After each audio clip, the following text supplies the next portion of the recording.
Bienvenue à vous sur le plateau d'Onzito. Une très belle discussion ce matin justement avec deux spécialistes sur l'apprentissage du langage chez les tout-petits. Bien comprendre le processus pour mieux l'accompagner, c'est ce que nous vous proposons entre autres ce matin. Entre autres, pourquoi? Parce qu'on a un autre sujet, c'est l'interview santé. C'est avec le docteur Mriem Afifi, elle est spécialiste en esthétique dentaire et le laser dentaire. Mythe ou réalité? Les réponses en fin d'émission. Restez avec nous pour les détails.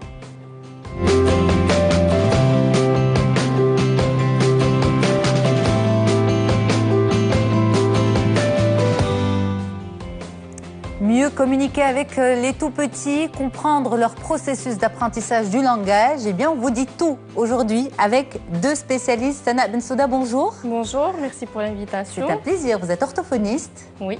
Et Sabrine Gdira, bonjour. Bonjour. Vous êtes spécialiste de la petite enfance. Tout à fait. Merci beaucoup d'être là. Merci Alors, à vous. on va essayer de comprendre comment nos enfants, comment les tout-petits apprennent à parler pour mieux justement les accompagner et mieux entrer en communication avec eux. Donc, une émission très mignonne, comme on dit. D'abord, pour commencer, l'apprentissage du langage, ça démarre quand, Sana Bensouda?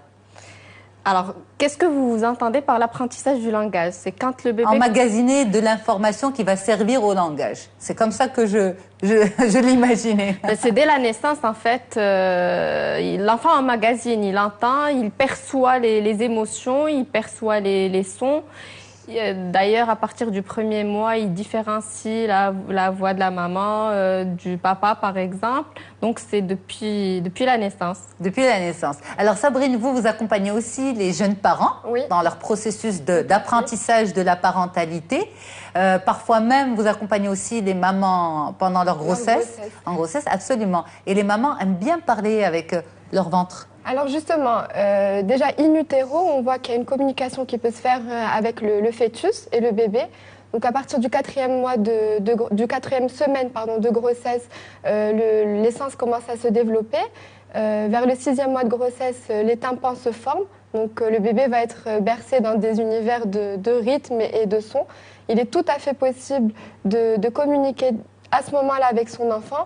D'ailleurs, on a plein de techniques qui sont également des méthodes de préparation à l'accouchement qui consistent à parler avec le bébé, qui repose sur le principe du triangle, en fait, de la maman avec le papa et le bébé, dans lequel, justement, le papa a une place primordiale. Ok, mais justement, je comprends mieux votre question tout à l'heure, Sana. Quand vous disiez, vous voulez dire quoi par communiquer avec son tout petit, je vais vous dire, je vais vous poser la question d'une autre manière. À partir de quand il comprend ce qu'on lui dit? Alors, il commence à comprendre à partir de 4-5 mois. Il comprend les mots qu'il entend de manière fréquente. Ok. Maintenant, c'est des mots qui sont très courts. Il perçoit d'autres choses. Il perçoit l'émotion. C'est pour ça que le bébé commence à pleurer si la maman se fâche. C'est pas parce qu'il a forcément compris les mots, mais il perçoit l'émotion. D'accord. Donc, alors, voilà. Parce que quand on parle de communiquer, on parle à notre... on pose la question, on le perçoit à notre manière, à nous, adultes. D'un point de vue d'adulte, mais du point de vue du tout petit, du bébé. Comment on communique avec le bébé? On communique par les gestes, par Déjà, il ne faut pas hésiter à se rapprocher de son visage. Il perçoit beaucoup les émotions, les expressions du visage, l'intonation de la voix de la maman. Ensuite, comme disait Sana, vers 5-6 mois, il va commencer à reconnaître des premiers mots. Donc, en général, c'est dodo, papa, maman. Et c'est vers 8-9 mois qu'il va vraiment donner un sens à tous ces mots. Et ensuite, on peut voir par différentes petites choses que l'enfant comprend ce qu'on lui dit. Par exemple, quand on dit dodo, il s'éloigne. Voilà. Moi, c'est l'expérience que j'ai. Dodo, elle tourne la tête. C'est ça. On va lui parler de son biberon, du lait, il va être tout excité. On va lui dire bye bye, il va agiter la main. Voilà, c'est des petites choses comme ça qu'on peut voir et on peut comprendre que l'enfant nous comprend au final. Alors, est-ce qu'on peut parler d'étapes, de grandes étapes de l'apprentissage du langage? Est-ce qu'il y a des paliers ou des étapes clés, Sana? Oui, parfaitement. Alors, je vais parler, avant de parler du langage, à 3 mois, l'enfant commence vraiment à sourire aux parents. Il y a un échange, en fait, qui est présent. Parce que généralement, avant, l'enfant, il dort beaucoup. Donc, il y a moins d'échanges. Il a besoin de se développer. Donc, après, vers les 5-6 mois, il y a l'enfant gazouille, normalement. Oui. Et ensuite, il y a le babillage. C'est différent du gazouillage, le Oui. babillage? Oui. C'est quoi la différence? 5-6 mois gazouillage. Oui. Et babillage, c'est vers 8-9 mois. 8-9 mois. Babillage. Babillage. Comment vous faites la différence, vous, les orthophonistes? Alors, le gazouillis, c'est quand c'est alors que le babillage, c'est des syllabes. D'accord. Auxquelles, généralement, les parents donnent un sens, mais il n'y a pas de sens. Mais y a Parce pas que de quand il dit papa, c'est pas pour dire Dire papa, papa, il désigne oui, pas oui, le oui. papa. C'est la même syllabe qu'il a répétée parce qu'il est en train de découvrir et de jouer avec sa bouche. Absolument. Donc, 5-6 mois gazouillage, 8-9 mois babillage. Et Qu'est-ce vers qu'on les a? 1 an, c'est les premiers mots. Premier mot, vers 1 an. Mais ça ne veut pas dire langage. Non, ça veut veut pas pas dire langage, c'est des mots d'une syllabe généralement. D'accord. Comme chat, pas. Enfin, Ok. à nous de faire comprendre à l'enfant que ce mot ou que Ça, c'est ça. voilà, c'est un petit Justement, on mot. va revenir ensuite sur le rôle de chacun, enfin des parents, dans l'accompagnement, dans chacune de ces étapes. Alors, vers 1 an, on va dire le premier mot. Les premiers Les mots. premiers mots. Vers Ensuite- 18 mois, c'est les mots-phrases. Donc, pour dormir, il va dire dodo ou dormir. Pour manger, il va dire manger. En fait, c'est un mot qui désigne une action bien précise. D'accord. Alors, oui, il y a une autre étape importante. À 24 mois, c'est c'est des phrases de 2 mots. Alors, ce qui est important de dire, c'est que c'est pas figé.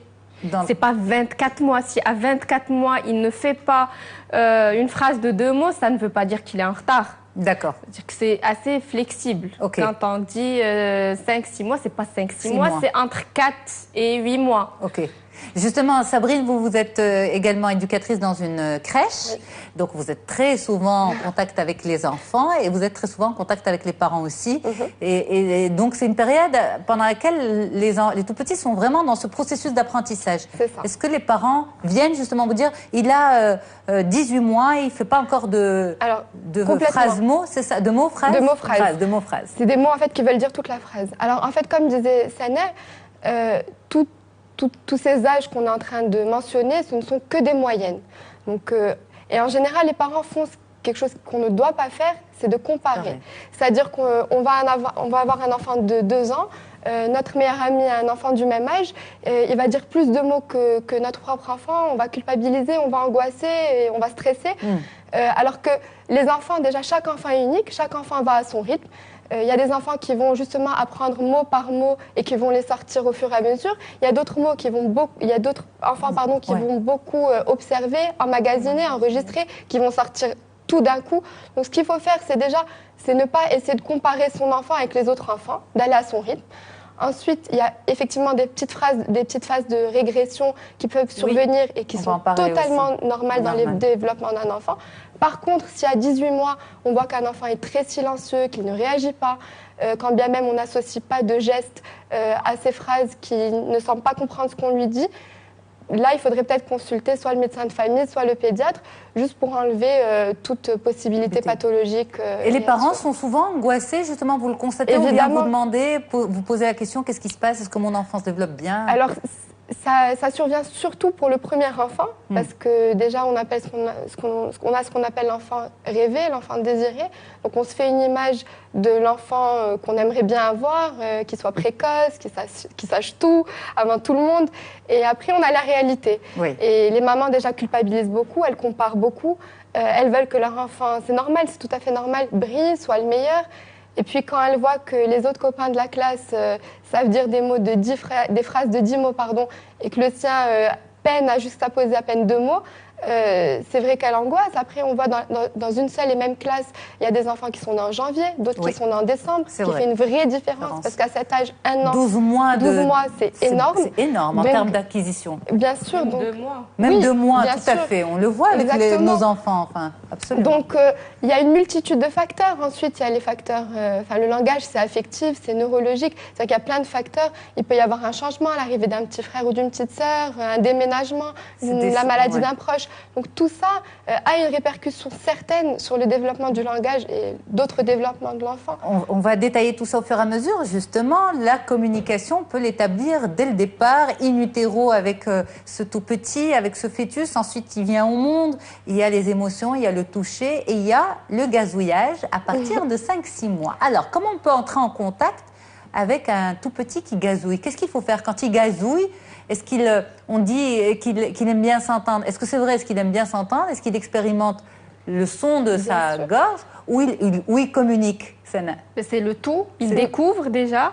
Et c'est comme ça qu'il va apprendre à parler parce qu'il est en train de jouer avec sa bouche, mais en même temps, il est en train de se rendre compte que quand il fait comme ça, ça fait zzz, et quand il fait bzz, ça fait comme ça, ça fait le beu. Et c'est ce qui va lui permettre de parler par la suite. Après, comment il faut se comporter? Il faut imiter. On fait la même chose, il gazouille, on gazouille. Exactement. Ça va le stimuler en fait. Donc, ça va lui donner envie de faire plus. Quand c'est pas le cas, l'enfant, il se dit... C'est aussi sa façon à lui de communiquer avec le parent. Forcément, il va s'arrêter. S'il s'arrête de faire ça, comment il va développer ce langage? Donc, c'est important vraiment... C'est important de gazouiller avec... Oui, parfait. Il faut pas croire... Faut pas avoir peur du ridicule. Du tout. Et même en rajouter, je dirais. Oui, donc, comme quoi, par exemple?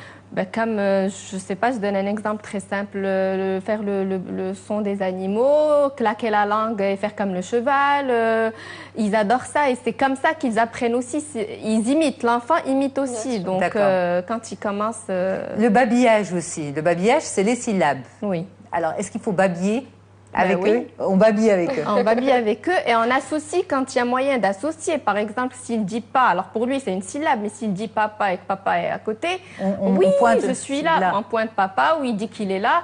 Ça donne un sens en fait. Ça donne un sens, exactement. On lui met un sens. Est-ce que les tout petits ont besoin de ça? Est-ce qu'ils ont besoin qu'on leur mette un sens sur ce qui sort de la bouche, Sabrine? Je pense que ça dépend déjà de l'âge de l'enfant. Ensuite, quand il va dire, comme disait Sana, papa, papa, il va pas forcément appeler son papa. Mais si à chaque fois, il se rend compte qu'en fait, quand il dit ça, tout le monde s'esclaffe et en fait, on désigne le papa, il va comprendre que papa veut dire papa. Et donc, c'est une forme d'apprentissage. Après, je suis d'accord qu'il faut gazouiller, il faut babiller avec eux, mais il faut pas non plus utiliser un langage trop enfantin trop longtemps. C'est peut-être l'erreur dans laquelle on tombe vers les 18 mois, quand ils font les mots-phrases, ou même avant. Hein. C'est-à-dire qu'il ne faut pas les reprendre de manière professorale. C'est-à-dire que s'ils se trompent dans un mot, on ne va pas leur dire non, prononce-le de la bonne manière, les faire répéter, etc. On peut les reprendre, c'est-à-dire juste les corriger avec la forme qui est correcte. Mais après, il y a plein d'études, d'ailleurs la dernière étude qui est sortie en février 2014 par une université américaine qui prouve que pour stimuler l'intellect des enfants, il faut leur parler avec un vocabulaire, une syntaxe qui soit quand même complexe. Après, on ne dit pas qu'il faut leur parler avec des longs discours, des phrases trop complexes, avec des mots très compliqués et trop longues, mais comme dans tout dans la vie, il faut essayer de trouver un juste milieu. Et justement, l'idée, c'est d'essayer de leur dire les choses simplement, mais de manière intelligente, parce que les enfants, par essence, ont un attrait naturel vers le langage. On évite le mimi, nini. Voilà. C'est-à-dire qu'ils aiment le langage, ils ont envie d'apprendre. Si le parent parle et communique avec lui avec des mots qui sont répétitifs, qui sont toujours les mêmes, et il ne va pas être stimulé, lui-même, on va voir qu'il va même avoir un moins bon attrait pour le langage. Pour le langage. On le conforte dans sa situation de bébé, en fait. Ouais, voilà. Donc, forcément, il n'a pas envie de grandir. Après, ce que je dis aux parents aussi, c'est que si pendant 4 ans ou 5 ans, il entend Titi, et j'arrive 5 ans après, je lui dis, en fait, non, je te disais Titi, mais c'est pas Titi, c'est assis-toi. Ça le déstabilise aussi. Forcément. Mais il n'y a pas non plus aussi des parents, il y a des parents qui sont un peu très angoissés, qui se mettent trop la pression, certaines mamans me disaient, moi je lui raconte toute ma journée. Alors, pendant que je fais une activité à la maison, je le mets dans son relax et je lui raconte ce que je suis en train de faire. C'est fatigant, même un adulte ne supporte pas qu'on lui parle constamment. Et puis même en tant qu'adulte, à moins que ce soit le métier, mais trop parler, c'est fatigant, non? Moi, justement. Le mettre dans un bain de langage, c'est important. Maintenant, lui raconter peut-être sa journée en étant stressé, il n'est pas psy. Il n'est pas psy. Et surtout qu'il est très réceptif, c'est-à-dire qu'il va ressentir le stress de la maman Et il a tout le temps d'être stressé, toute sa vie sera stressée. Donc l'idée, c'est de le protéger un peu quand il est petit. Et il y a aussi le risque de la télé, parce que pour les mamans qui sont extrêmement occupées à la maison, elles pensent bien faire en mettant le tout petit devant la télé en disant « Bon, il entend quelque chose, même s'il ne regarde pas, mais au moins il entend, il a des mots qui passent par son cerveau, par son oreille. » Il n'y a pas d'interaction humain à humain, et ça c'est important. La télé, c'est une boîte. Il faut voir ça comme ça. Et si l'enfant est devant cette télé toute la journée, il rentre à l'intérieur de cette boîte. Et c'est ce qui fait qu'il sera à l'intérieur d'une bulle qui a des murs, entre guillemets, si je peux donner cette image. Donc ça n'a absolument rien à voir avec l'interaction. Et comme disait Sabrine, l'émotion, elle est où? Le plaisir, il est où? En face de la télé, il n'a pas le même plaisir que quand c'est sa maman qui lui sourit, qui lui transmet ses émotions, ou le papa, ou les grands-parents.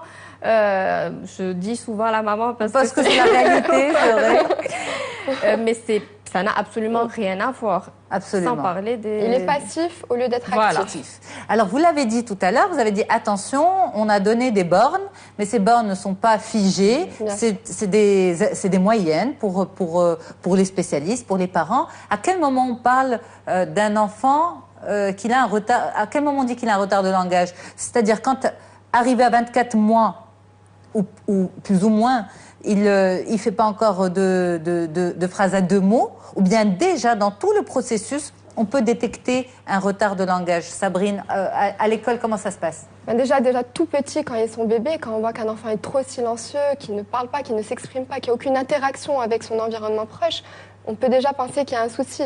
Après, comme on disait, chaque enfant a son rythme. Ensuite, à l'école, il y en a qui sont en retard entre 1000 guillemets par rapport aux autres copains de la classe. Et encore une fois, c'est peut-être dû à l'âge, c'est peut-être dû à un manque de stimulation à la maison, les parents sont débordés. Il peut y avoir plusieurs facteurs. Et je pense qu'ici, sur un plateau télé, on ne peut pas dire quand est-ce qu'un enfant a un retard. Je pense que seul un spécialiste en consultation devant l'enfant peut dire, parce que après, les parents stressent trop et culpabilisent, et chacun son rythme. Ensuite, vous savez, les parents, ils ressentent les choses, ils connaissent leur enfant. Je pense qu'un parent est apte. Après, des fois, c'est plus difficile de se l'avouer, mais les parents ressentent et peuvent ressentir si l'enfant a un retard quelque part. Et là, il faut aller consulter un spécialiste comme Sana. Justement, Sana, vous êtes orthophoniste, mais quand même, à quel moment il faut que les parents emmènent l'enfant consulter? Alors, si à 18 mois, l'enfant, il ne gazouille pas, il ne babille pas, il faut s'inquiéter parce que déjà, il devrait prononcer quelques mots. D'accord. Par exemple. Donc, 18 mois, c'est pas déjà beaucoup? C'est pas déjà tard? Parce qu'il est supposé gazouiller vers 6 mois, on va dire. Babiller entre 6 mois et 9 mois. 18 mois quand même. On se permet d'attendre quand même un petit peu parce que des fois, comme on a dit, l'enfant emmagasine et il peut parler d'un coup. Directement. Directement. Donc, c'est vrai que c'est pas figé. Après, quand il y a un écart qui est important, vaut mieux consulter histoire d'être rassuré que d'attendre parce que ça a des répercussions par la suite. Un enfant qui fait un retard de langage qui n'est pas pris en charge assez tôt peut avoir des soucis au niveau... peut faire un trouble du langage écrit, par exemple. D'accord, des 10. Par exemple. Bon, on ne peut parler de 10 qu'à partir de l'âge de 8 ans. Oui, bien sûr, mais quand on parle de troubles... Voilà, du langage écrit, parce que la base n'est pas là. Si déjà il y a un souci au niveau du langage oral, comment cet enfant peut acquérir le langage écrit? Mais en même temps, est-ce qu'on ne recherche pas, avant de parler de retard de langage, est-ce qu'on ne recherche pas d'autres causes, notamment une surdité? Une surdité, bien oui. sûr. C'est ça? Il faut tout le temps éliminer les troubles organiques. Donc, effectivement, il faut voir s'il n'y a pas de surdité à côté. Il faut voir si ce n'est pas un mutisme. Et là, c'est autre chose. Et ça, c'est quoi exactement? Il y a plusieurs types de mutisme. Des fois, c'est psychologique. Oui. Donc, l'enfant refuse, par exemple, de parler. Ce n'est pas qu'il ne peut pas parler. Il peut parler dans un contexte bien précis que lui a choisi alors qu'à l'école, il ne parle pas, ou en consulte, sûr. il ne parle pas, ou avec les parents, il ne parle pas, mais il peut parler tout seul dans sa chambre, par exemple. Donc c'est un diagnostic différentiel. C'est vrai qu'il faut faire attention à tout ça. À toutes ces choses-là. À toutes ces choses. Mais on va dire, la stimulation est très très importante. Elle est primordiale. Elle est primordiale. Elle est primordiale et ce, comme on disait, depuis qu'ils sont tout petits, c'est-à-dire il faut instaurer des moments privilégiés, par exemple les rituels, le moment du change, le moment du bain, le moment du repas, le moment de la balade. Tout ça, c'est un moment d'échange et de partage qui est privilégié entre la maman ou le papa ou l'adulte qui est en compagnie du bébé. Et l'idée, c'est de lui expliquer ce qu'on est en train de lui faire, même s'il ne comprend pas, comme ce que disait Sana, les mots à proprement dit, ils comprennent le sens. Et donc, on les stimule en leur expliquant ce qu'on leur fait, en ayant un échange tout simplement avec eux. Aussi, quand ils sont petits, on leur lit des histoires, des contes, on peut chanter. C'est important de lire pour les tout-petits, même. Bien sûr. On a l'impression que vraiment les bébés ne savent pas ce que c'est qu'un livre, ne savent pas ce que c'est déjà, le rituel en lui-même, Même. pour la petite enfance, c'est primordial et très important. Le rituel du dodo, par exemple, le rituel d'avant manger, le rituel du change. C'est-à-dire, il sait qu'on va baisser les rideaux, on va se mettre à lire l'histoire, il va dormir juste après. C'est rassurant, c'est sécurisant. Un rituel est très important. Et en plus, si on peut le sécuriser et en même temps développer son langage, c'est d'une pierre deux coups. Donc, toujours la même histoire ou variée? En général, les enfants adorent répéter inlassablement la même histoire. Et c'est comme ça qu'ils apprennent Exactement. aussi. C'est la répétition qui fait que l'enfant apprend. Complètement. On reçoit des fois des parents qui nous disent « mais je lui parle ». Oui, mais c'est important de prendre un livre ou une histoire, de désigner. C'est comme ça que l'enfant commence à pointer. C'est pas en lui disant « alors ramène la chaise ». Donc là, j'ai désigné. Il comprend cet enfant. Forcément, il va ramener. Mais ça ne veut pas dire qu'il a compris que cet objet était une chaise. Donc c'est à force de voir cette histoire ou de regarder ce bouquin avec cet enfant qui fait que l'enfant apprend. Donc en fait, l'apprentissage du langage passe forcément par véritablement un échange, un contact physique de l'environnement. Oui, bien sûr. Et dans le plaisir. Et dans le plaisir toujours, c'est vrai. Parce que on oublie, non mais on comprend parfaitement les parents qui nous regardent et qui doivent se dire oui mais bon c'est un peu compliqué avec le rythme de la journée, le boulot, les obligations. Qu'est-ce que 20 vous ou dites? 30 minutes par jour, je pense que c'est... Quand on décide de faire un enfant, on sait que c'est une responsabilité à part entière. Moi, ce que je dis aux parents, consacrer 20 à 30 minutes par jour, un moment exclusif. On vous dit que c'est difficile, on vous dit que c'est compliqué dans une journée? Oui, c'est 20-30 minutes sereines. Parce qu'il ne suffit pas de faire 20-30 minutes comme des devoirs. Allez, il faut non, c'est 20-30 minutes sereines. Il faut être dans un état d'esprit. Mais il faut couper le téléphone, il faut couper la télé, il faut être à 100% avec... Vaut mieux privilégier la qualité plutôt que la quantité. Vaut mieux faire 20 minutes où on va couper le téléphone, couper la télé, on va échanger avec l'enfant, on va s'intéresser à lui, on va lui expliquer les choses, même s'il ne peut pas nous répondre avec des mots, mais il va sentir qu'on s'intéresse à lui, on va pointer un objet, on va lui expliquer. C'est-à-dire, il y a mille et une choses qu'on peut faire pendant 30 minutes qui peuvent être très très bénéfiques pour l'enfant. Vaut mieux passer 30 minutes comme ça que 2 heures ou 3 heures avec lui, on va être à moitié sur le téléphone, à moitié sur... et on comprend encore une fois toutes ces mamans, tous ces papas qui sont débordés, la vie active, etc. Donc la qualité prime véritablement sur la quantité. Oui. Absolument. Je préfère angoisser les parents pour qu'ils prennent 30 minutes plutôt qu'ils passent 1 ou 2 années en rééducation. C'est vrai, vous avez raison. C'est un constat. C'est vrai. Oui, absolument. Peut-être pas tous les jours, des fois, c'est pas possible, mais qu'il y ait une rigueur par rapport à ça. C'est important. À cet engagement vis-à-vis de... Ce qui a permis de savoir qu'il y avait une communication in utero avec le bébé, c'est le rythme cardiaque, en fait. Ils ont remarqué que le rythme cardiaque du bébé, du fœtus in utero, changeait quand c'est la maman qui parle. D'accord. Et alors quand elle lui parle... Quand c'est quelqu'un d'autre, ça ne change pas. Donc, il y avait une photo là qui passait avec un bébé, une maman qui tenait son bébé. Ouais. Le bébé, il ressent en fait tout ce qu'il ressentait quand il était à l'intérieur. Donc, une sérénité ou au contraire une angoisse. Bien sûr. Voilà. Tout dépend de la grossesse. Tout dépend de la grossesse. Ça aussi, c'est tout un monde. C'est un prochain, on se dit tout aussi. C'est pas évident pour tout le monde, c'est vrai. Mais justement, on avait avant cette image de la maman qui tient son ventre, qui parle à son ventre comme vraiment oui, non, mais elle raconte n'importe quoi. Aujourd'hui, c'est prouvé scientifiquement. Scientifiquement. Parler à son ventre est bon pour le développement de cet enfant. Parler au ventre, justement, on peut parler que par de simples caresses. On n'est pas obligé de parler par la voix. La caresse soit affectueuse, très présente, très respectueuse de l'enfant. Et justement, c'est également une méthode de préparation à l'accouchement qui est très sérieuse et qui est reconnue. Et elle se fait en général avec les deux parents. La présence du papa est très importante. Déjà parce qu'il va permettre de calmer la maman, de la rassurer. Plus la maman va être sereine, bien sûr, plus le bébé se sentira mieux. Et également pour lui-même, c'est-à-dire pour entrer en contact et comprendre, être conscient qu'il y a vraiment un bébé, parce que lui, il ne le vit pas, il n'a personne dans son ventre. C'est vrai. Donc il accompagne la maman du mieux qu'il peut en général, mais pour vraiment comprendre qu'il y a vraiment quelqu'un qui va sortir dans 9 mois et ce sera une personne à part entière, le fait de toucher, l'enfant réagit, l'enfant répond à sa manière, à cette sollicitation sensorielle. Donc, il ne faut pas attendre les 2 dernières semaines avant l'accouchement pour commencer ça. Non, d'ailleurs, il y a plein de papas. En fait, le bébé, quand il est né, il reconnaît la voix de sa maman. Ouais. Parmi toutes les voix au monde, il reconnaît sa langue maternelle, parmi les autres langues, mais il reconnaît aussi la voix de sa maman. Et les papas, dans l'histoire, ils ont trouvé une technique qui, ma foi, est super sympa. Alors, c'est que tous les jours, le papa va chanter la même chanson au ventre de la maman, à son bébé.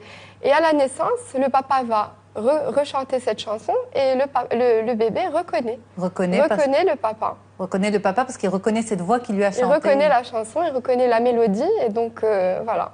C'est une façon en tout cas, une superbe discussion avec vous. On va la reprendre juste après la pause. Je rappelle que je suis avec Sana Bensouda, orthophoniste, et Sabrine Gdira, spécialiste de la petite enfance. L'apprentissage ou le processus d'apprentissage du langage chez les tout-petits, tout ce qu'il y a à savoir, c'est dans On se dit tout. Et puis n'oubliez pas, on parle aussi d'esthétique dentaire avec Dr Mrim Afifi, le laser pour les dents, pour la bouche, pour la beauté, pour l'esthétique de la bouche, mythe ou réalité. Eh bien, reste avec nous pour en savoir un peu plus.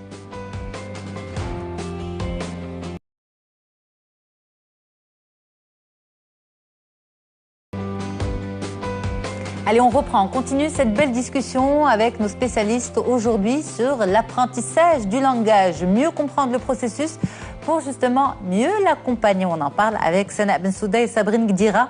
On continue justement, on a beaucoup parlé des étapes, comment stimuler les enfants. D'ailleurs, si vous venez de nous rejoindre, n'hésitez pas, vous pouvez retrouver toute la première partie sur notre site mediantv.com. Sinon, il y a aussi des sons qui sont quand même difficiles à apprendre ou à prononcer pour nos tout-petits. Oui. Et en tant que parents, on angoisse, on se dit attention, et si c'était un retard de langage, et si c'était une dyslexie, et si. Il y a quand même des sons qui sont compliqués à la prononciation. Je vous pose la question, Sana, et après, vous allez nous illustrer ça à l'école, Sabrine. Ok ? Quels sont ces sons un peu compliqués à la prononciation ? C'est le se, le ze, le je, le r, le q en arabe, le h, le r. Après, ce qu'il faut savoir, c'est que... Alors, c'est pas un retard de langage, ça serait éventuellement un trouble d'articulation. Et on ne prend en charge qu'à partir de l'âge de 5 ans. C'est-à-dire que le cerveau a vraiment besoin d'une certaine maturation. On a besoin d'une maturation cérébrale pour pouvoir prononcer ces sons. Donc, quand on reçoit un enfant à l'âge de 3 ans qui ne dit pas « ce » correctement, on ne le prend pas en charge. Donc, il faudrait que les parents n'angoissent pas. On rappelle ces sons, le « se », le « ze », le « je », le « q », « r »,« h »,« r » et « h ». D'accord. Alors, ces sons-là ne peuvent être, on va dire, bien prononcés que... Ça dépend. Ça dépend. Ça dépend du son. Mais par exemple, le « re » qui revient souvent, c'est vers l'âge de 5 ans que le cerveau est supposé. Donc, c'est pas parce qu'un autre enfant le prononce sans souci que votre enfant a un problème.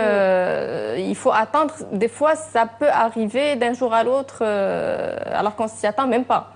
Les mamans et les papas angoissent quand ils viennent, par exemple, récupérer leurs enfants ou les déposer. Vous dites, mais mon enfant ne prononce pas encore le re, le sûr. Alors, déjà pour les enfants francophones et uniquement francophones, dans le cas de la crèche, en tout cas, on a beaucoup le son che, le son je, le son r. Donc, ils ont la particularité qu'il faut les prononcer vers l'arrière de la bouche et qu'il faut continuellement expirer de l'air en les prononçant, basiquement. Et donc, en général aussi, le R est associé à une autre consonne, donc ce qui amplifie sa difficulté. Les enfants vont, par exemple, pour le cas du R, ils vont le remplacer par le L ou par le I, ou ils vont tout simplement l'omettre du mot. Et avant, comme disait Sana, 5-6 ans, on ne peut pas parler de retard ou de trouble avant 5-6 ans, si ce n'est de l'articulation à proprement dit. Donc, on voit des mots, c'est plus mignon qu'autre chose et il ne faut pas s'inquiéter. Et puis, ça fait partie du charme de l'enfant. Après, effectivement, si vers 6-7 ans, l'enfant ne se fait pas comprendre correctement, qu'il omet beaucoup de syllabes, beaucoup de voyelles dans ses mots et qu'à part ses proches, personne n'arrive à le comprendre, bon, là, il faut effectivement essayer de faire un dépistage précoce pour essayer de le prendre en charge rapidement et pas attendre que ça répercute sur d'autres domaines d'apprentissage. Il faut faire attention au tout mignon, parce que ce qui arrive, c'est ça. Généralement, c'est tout mignon, donc on refait pareil et donc forcément ça stimule l'enfant. Voilà, il faut pas refaire pareil. Généralement, ils mettent la langue entre les dents. Ouais. Donc c'est ça. Et il va au cinéma et c'est joli et on sourit. Parents. Oui, enfin les parents ou la famille. Donc il faut faire attention à ça. Moi, je dirais c'est plus vers les 5 ans, comme ça ne se répercute pas sur le langage écrit, parce qu'il y a des enfants qui disent le se, ils le disent je, et ils écrivent ça comme ça. Ok, d'accord. C'est pour ça que la limite, c'est ça. Alors, mais ça, vous l'avez bien dit, c'est juste pour ces fameux sons. Oui. Parce qu'il y a d'autres choses à dépister avant et à prendre en charge avant. Oui. D'accord, il faut faire la nuance. Il faut faire la nuance. Justement. Donc ça, c'est pour ces fameux sons compliqués à prononcer. Ne vous précipitez pas, on va dire, il n'y a pas de mal. Si vous voulez emmener l'enfant en consultation, allez-y. Pour rassurer. Mais la prise en charge, s'il y a problème, ne se fera qu'à partir de 5 ans. C'est à partir de 5-6 ans qu'on se dit, oui, il y a un problème, il y a un problème quelque part. C'est un trouble d'articulation. C'est un simple trouble d'articulation. À prendre en charge. Cela dit, vous nous disiez en off, il faut insister sur la prise en charge précoce. Oui, parce que quand d'autres choses. Oui. Quand c'est un retard de langage, par exemple, et que l'enfant se présente à 2 ans, 2 ans et demi, 3 ans, c'est pas quand il se présente à 4 ans, c'est pas quand il se présente à 5 ans. Mais un trouble du langage, c'est quoi? Ça veut dire qu'il ne parle pas du tout, ou qu'il parle trop peu, ou... Ça veut dire qu'il a un souci au niveau de l'ordre chronologique. À 2 ans, il devrait faire des petites phrases de 2 mots. Si l'enfant ne fait pas ces petites phrases de 2 mots, il n'a en stock que, allez, je vais donner un chiffre, 10 mots. D'accord. Là, il faut se dire, il y a un souci, il va falloir consulter. Et il vaut mieux prendre en charge tôt que tard. Pourquoi? Parce que cet enfant, il se présente, il faut déjà enrichir son stock vocabulaire, à savoir si son stock passif est riche ou pas. Donc, il y a le passif, il y a l'actif. Est-ce qu'on l'a stimulé? Est-ce qu'on ne l'a pas stimulé? Qu'est-ce qu'on fait? Est-ce qu'il est scolarisé ou pas? Parce que c'est important.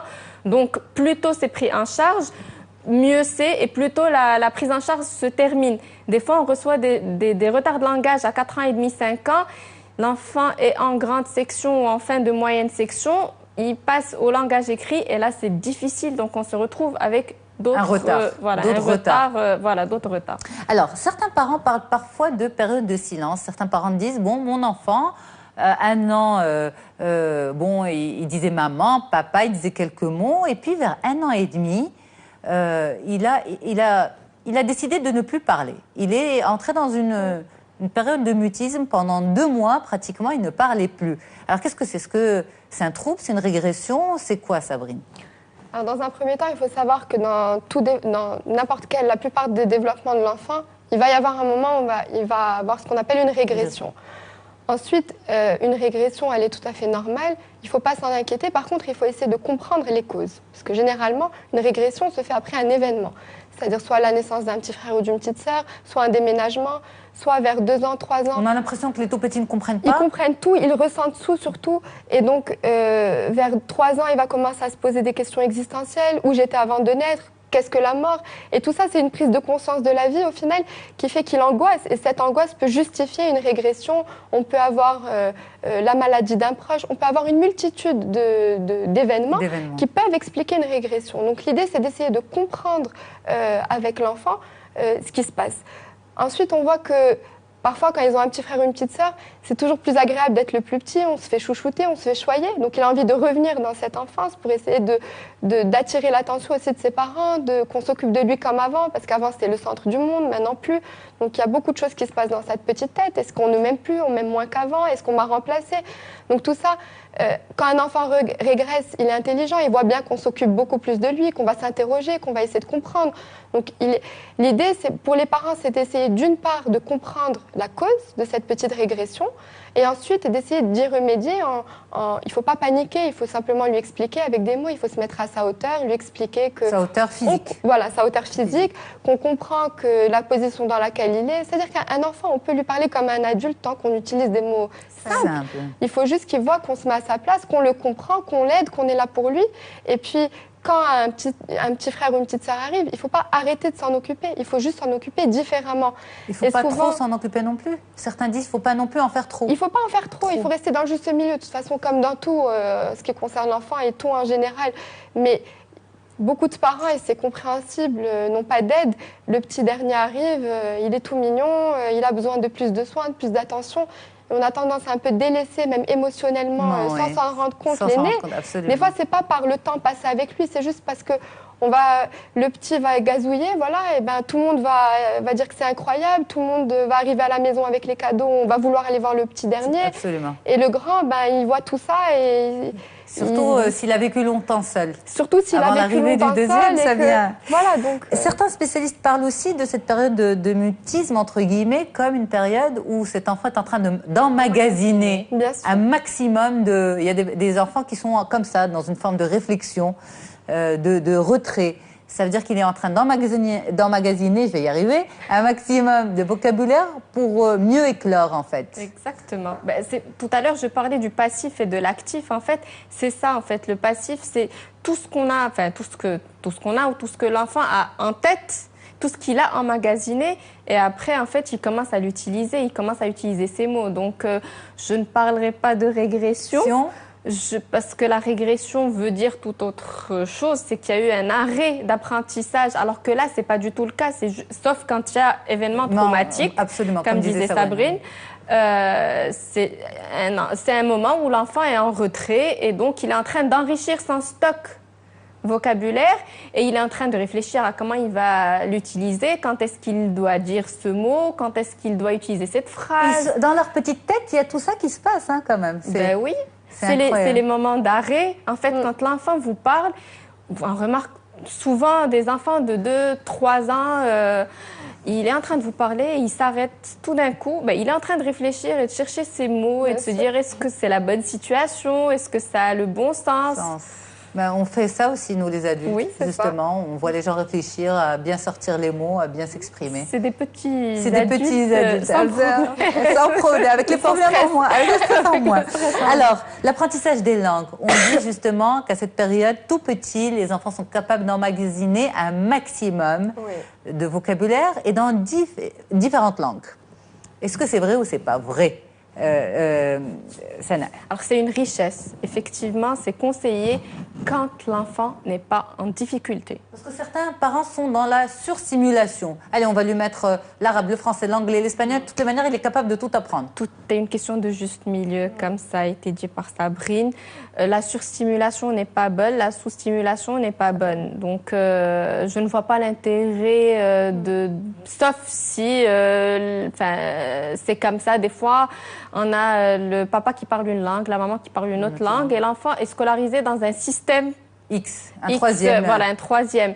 Là, c'est différent. Mais quand c'est un enfant qui est en difficulté, en tout cas en tant qu'orthophoniste, je le déconseille parce qu'il est déjà en difficulté. Il n'a déjà pas acquis une langue avec toute sa complexité. On ne va pas lui rajouter une autre langue en sachant que... Et puis, ils ont tout le temps pour apprendre. Ce n'est pas la peine de les stresser. Parfaitement. Non. C'est un raccourci comme... Non, mais honnêtement, est-ce qu'on n'en fait pas trop? Sabrine, justement, vous, en crèche, est-ce que les parents sont demandeurs d'apprentissage des langues? Déjà, les parents sont demandeurs en tout. Et c'est fatigant pour nous, pour les enfants, pour tout le monde. Un enfant, ça reste un enfant. Il faut quand même qu'il prenne plaisir à faire les choses qu'il fait. Il faut quand même qu'il soit stimulé, mais comme disait Sana, pas excessivement. toute façon, il faut trouver un juste milieu dans tout. Ensuite, quand on a le cas de parents qui ne parlent pas eux-mêmes la même langue, une langue, elle peut être apprise par l'enfant tant que déjà il n'a pas de trouble, bien sûr, et tant qu'elle s'est faite d'une manière cohérente. C'est-à-dire que si la maman parle une langue, le papa parle une autre langue, contrairement aux idées reçues, c'est pas parce qu'on va apprendre une autre langue que ça va empiéter sur l'apprentissage de l'autre langue. C'est pas dans le même espace dans le cerveau que ça se passe. D'accord. Donc, il peut apprendre plusieurs langues. Il faut simplement que ça soit fait de manière cohérente, qu'il n'y ait pas une surstimulation, que l'enfant n'ait pas déjà d'autres troubles qu'il cherche à régler pour lui rajouter encore une autre problématique avec une langue. Ensuite, quand c'est fait comme ça, d'une manière cohérente et au rythme de l'enfant, c'est une richesse. De toute façon, dans le monde dans lequel on vit, on a besoin d'autres langues. Et quand c'est appris avant 7 ans, on a beaucoup plus de facilité. À condition, bien sûr, de respecter et surtout d'utiliser cette langue. C'est-à-dire une langue qu'on aurait appris tout petit et qu'on ne pratique pas du tout, on va l'oublier. Voilà. Donc voilà, il y a certaines petites règles à... Ne pas surcharger l'enfant. Ne pas surcharger l'enfant. Et que ça soit fait de façon ludique. Exactement. C'est pas des robots, c'est des enfants, ils ont besoin de jouer, de se salir, de tomber. Ouais. De pas être des petits génies, de se tromper, voilà, absolument. Ouais. Merci beaucoup pour ce décryptage. Sana Ben Souda, orthophoniste, et Sabrine Gdira, spécialiste de la petite enfance. Moi, je reste avec les téléspectateurs. On enchaîne sur un autre sujet. Je reçois le docteur Maryam Afifi. On vous en dit plus dans une fraction de seconde. À tout de suite.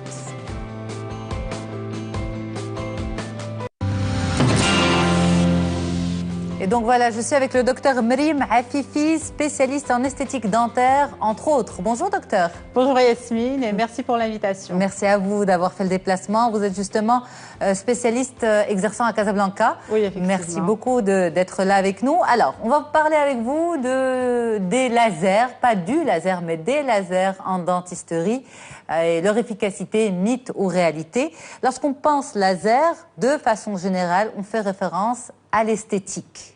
Quand on parle de laser, c'est soit pour la peau, soit pour la pilosité, soit pour autre chose. Donc, c'est souvent utilisé pour améliorer de façon esthétique quelque chose. Est-ce que c'est la même chose en dentisterie? Est-ce qu'on utilise le laser que pour embellir?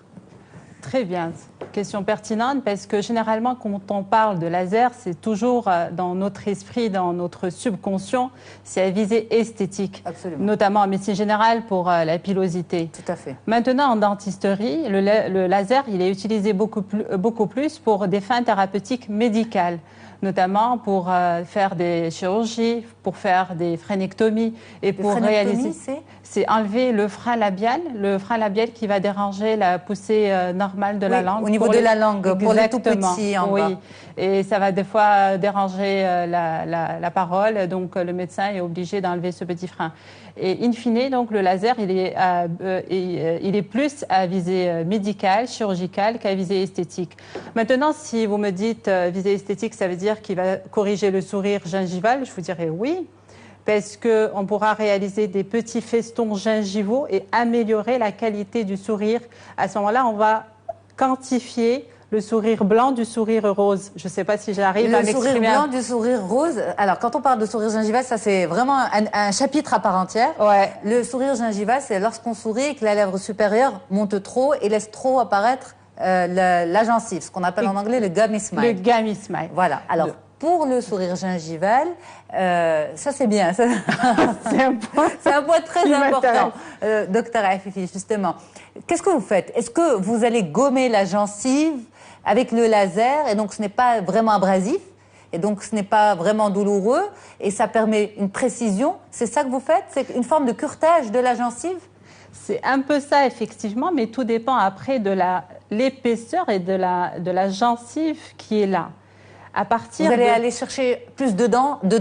Effectivement, on va aller chercher plus de matière dentaire. Ceci dit qu'on va tracer au crayon la quantité de gencives qu'on va enlever.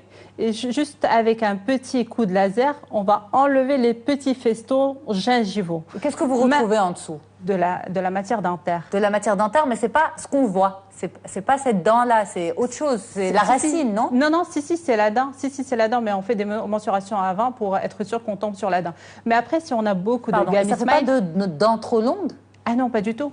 Okay. Après, si on a trop de Gummy Smile, à ce moment-là, on va repositionner la lèvre. Ça veut dire qu'on va prendre la lèvre, la monter vers le haut et prendre des muscles et retirer de telle sorte à enlever toute la partie gingivale qui déborde, de telle sorte à repositionner la lèvre vers le bas. Est-ce que je me... Oui, oui, ça va? non. Voilà, en fait, vous allez coupler ensemble plusieurs techniques réalisées grâce au laser. C'est-à-dire vous allez jouer sur la gencive, vous allez jouer sur la lèvre, tout ça pour corriger le Gummy Smile.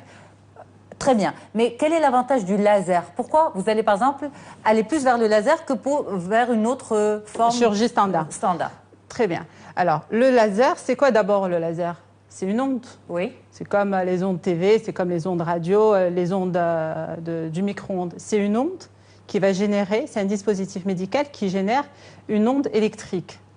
Cette onde électrique, elle est située elle a plusieurs fréquences. Et pourquoi je vais l'utiliser au lieu de prendre tout simplement une lame de bistouri froide ou électrique? Oui.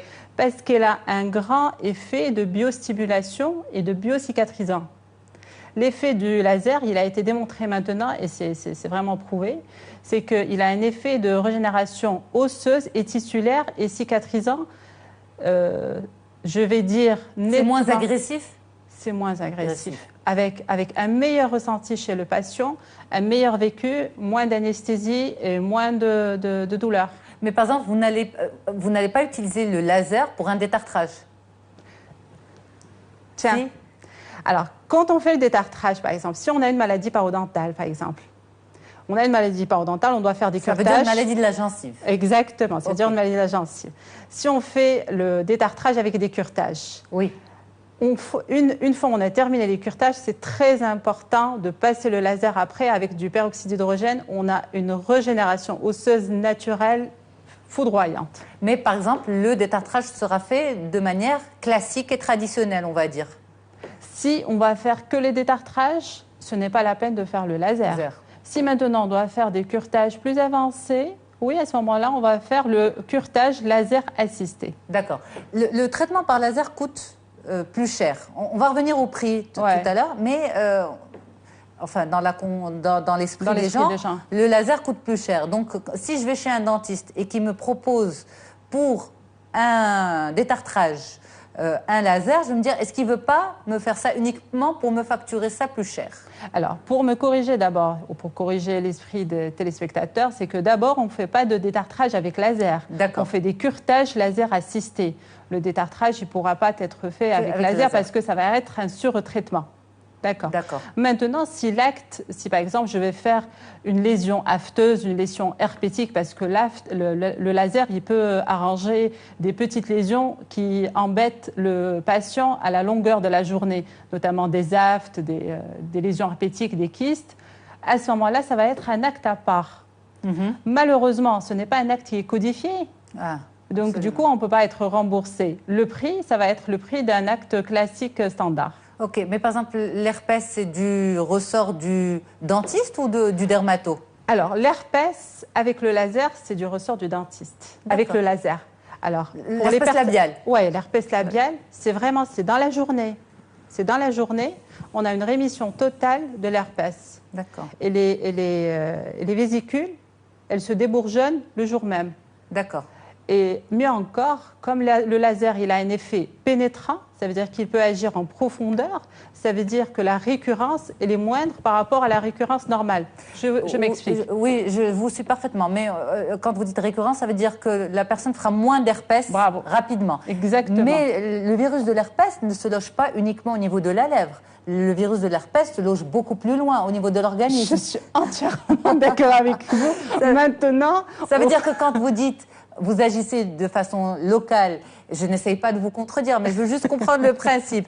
La récurrence, vous n'allez pas la chercher au niveau de la colonne vertébrale, parce que le virus, c'est là-bas où il se loge. Je parle bien de la récurrence, vous avez raison, là je parle bien de la récurrence au niveau labial, parce que vous savez mieux que moi que l'herpès, il est dû à un déséquilibre d'abord de vitamine D. Effectivement, il y a une déficience immunitaire. Après, il y a une surcharge de stress. C'est pourquoi on a fait l'herpès. Et après, ça, on va le faire toujours, par exemple... Si on est fatigué, exactement, s'il fait chaud... si c'est une période de menstruation pour les femmes. Donc après, si par exemple le patient ou la patiente va le faire toujours au niveau labial, des fois c'est petit, des fois c'est grand, la récurrence, elle va être mieux gérée. Ça veut dire que le patient, il le fera que 2 fois par an au lieu que 3, 4 fois par mois. Je suis un peu moins convaincue, puisque c'est vraiment de beaucoup plus loin qu'au niveau de la lèvre, pardon, que le virus est... il est là. Il est là, il est latent. Il est là, il est vivant. Il est vivant. Donc, mais la zone, elle a été biostimulée. C'est quoi la biostimulation? Justement. C'est quoi l'onde? L'onde de laser, c'est une énergie. C'est l'énergie de la cellule qui va être stimulée pour donner de la vie aux noyaux cellulaires qui sont sous-jacents à la peau. Ça veut dire que la peau, de la partie qui a été lésée, elle a été biomodulée. D'accord. Et c'est ça tout vraiment le must du laser. Alors, puisqu'on parle des mythes et des réalités, on continue. Là, il nous reste plus beaucoup de temps. Est-ce qu'il y a des contre-indications à l'utilisation des lasers? Parce qu'on va voir pourquoi on parle de différents types de lasers. Est-ce qu'il y a une contre-indication? Est-ce qu'il y a des contre-indications, des pathologies? Pas de contre-indication, ni femme enceinte, ni enfant. D'accord. Un seul petit détail, c'est le port obligatoire des lunettes. Parce que le rayon de laser, s'il est vraiment dirigé vers l'œil, sans lunettes, ça c'est grave. Même pour les femmes enceintes, il n'y a pas de souci. Il n'y a pas de contre-indication, ni pour femmes enceintes, ni pour... C'est pas les mêmes... Et c'est pas le même process que la lampe de blanchiment. Là, c'est une lampe à ultraviolet. Donc finalement, le laser in fine, c'est pas un laser pour blanchir. C'est un laser beaucoup plus, comme on a dit, à visée médicale et chirurgicale. Là, maintenant, avec l'image que nous sommes en train de visualiser, la lampe de blanchiment, par contre, elle est à base d'ultraviolet. Et les ondes ultraviolets, elles sont nocives pour la peau. Voilà. D'où, c'est ce qui explique peut-être pourquoi certaines personnes, ou beaucoup de personnes, après un blanchiment dentaire, ont mal au niveau de la bouche. Certaines personnes parlent de sensation d'électrocution carrément. Mieux que ça, effectivement. Là, ce que vous rapportez est effectivement vrai. C'est certainement visible au niveau dentaire. On a des sensibilités accrues au niveau dentaire. Mais mieux encore, et pire encore, je vais dire, parce que c'est la vérité, c'est pire encore, c'est négatif, c'est que nous avons des répercussions au niveau de la peau. Et on ne peut pas faire de blanchiment avec le laser? On fait des blanchiments avec le laser, mais ce n'est pas efficace. C'est pas efficace. Donc, il vaut mieux garder sa teinte naturelle, bien se brosser les dents, éviter les colorants. On peut faire des blanchiments très soft, très efficaces, sans ultraviolet. Ça marche très bien et on a une durabilité dans le temps, assez stable. Avec quelle technique? Avec la technique standard ambulatoire, avec du peroxyde d'hydrogène. D'accord, pas le laser donc? Pas de laser, pour le blanchiment. Pour finir, alors il reste très peu de temps. On sait que la bouche vraiment n'est pas un environnement uniforme. Donc ce qu'on retrouve au niveau de l'air n'est pas ce qu'on retrouve au niveau de la gencive, n'est pas le même environnement qu'au niveau de la langue. Et donc quand on parle de laser, on parle de faisceau. Et chaque laser envoie un faisceau lumineux spécialisé dans une zone particulière. Ah bah Yasmine, tu m'étonnes, parce que c'est une question très pertinente et très pointilleuse. Mais on prépare. Il y a de la préparation. C'est surpréparé maintenant. Non. Voilà, mais justement, c'est pour apporter un maximum d'informations aux téléspectateurs. Donc, quand on va chez le dentiste et qu'il propose un traitement laser, est-ce qu'il faut échanger avec lui, discuter avec lui, lui dire très bien, ou faire confiance complètement une fois qu'on a cette information-là? Alors, effectivement, je vais revenir à votre question et qui est une affirmation. On a un type de laser pour un type d'os ou de gencive. Tous les lasers ne vont pas faire les mêmes actes et les mêmes fins thérapeutiques. D'accord. Mon dentiste est spécialisé et c'est sûr qu'il doit être formé sur le laser parce qu'il ne suffit pas d'avoir un laser. C'est pas ça. Parce qu'on a un type d'onde pour tel type de maladie ou de gencive ou de maladie osseuse ou de curetage ou même par exemple en traitement orthodontie. Aujourd'hui, le laser, il est très intéressant pour calmer les douleurs et enlever les traumatismes dentaires. Donc, pour revenir à votre question, oui, on a tel type pour tel acte. Voilà.